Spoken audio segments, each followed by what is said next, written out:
அந்த கருத்து கணிப்புல வந்து என்ன பேச போறாரு நம்ம சாட்டை துரைமுருகன் அப்படின்ற ஒரு யோசனை வந்துச்சு. அதை யோசிச்சுட்டு சரியா தூக்கம் இல்லை.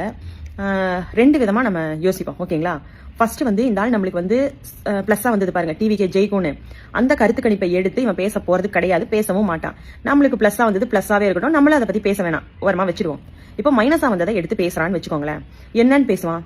ஓகே, இந்த கருத்து கணிப்பெல்லாம் உண்மை அப்படின்னு சொல்லி பேசுறான்னு வச்சுக்கோங்களேன். டிஎம்கே தான் ஜெயிக்கும், டிவிகே வந்து இப்படிதான் இவ்வளவுதான் ஓட்டு வாங்க போகுது, இவ்வளவுதான் பெர்சன்டேஜ் வாங்க போகுதுன்னு அவன் பேசுறான்னு வச்சுக்கோங்களேன். அப்படியே கொஞ்சம் கீழே இறங்கி பார்த்தோம்னா நம்ம நாம் தமிழர் 0ன்னு போட்டிருக்கு. அப்ப நீ இதை அக்செப்ட் பண்ணிக்கிறியான்ற ஒரு கேள்வி நம்ம கேட்போம். இல்ல இந்த கருத்து கணிப்பெல்லாம் பொய் அப்படின்னு பேசுறான்னு வச்சுக்கோங்களேன். அப்ப நம்ம என்ன கேட்போம்? அப்ப டிவிக்கே ஜெயிக்கும்ன்றதை நீ அக்செப்ட் பண்ணிக்கிறியான்னு கேட்போம். அதனால அவனுக்கு அங்கேயும் பதில் பேச முடியாது. இப்ப இவன் என்ன பண்ணுவான்னு நினைக்கிறேன்னா, வாய் இருக்குல்ல, அவன் தான் வாயை வச்சு பழைக்கிறவனாச்சு. சோ உலகமாக ஒரு உருட்ட போறான். என்னன்னா 234 தொகுதியிலையும் நாம் தமிழர் தான் பெரும்பான்மை வெற்றி பெற்று ஆட்சி அமைக்க போறாங்க அப்படின்ற ஒரு உருட்டுவான். பாருங்க, உருட்டுவான்.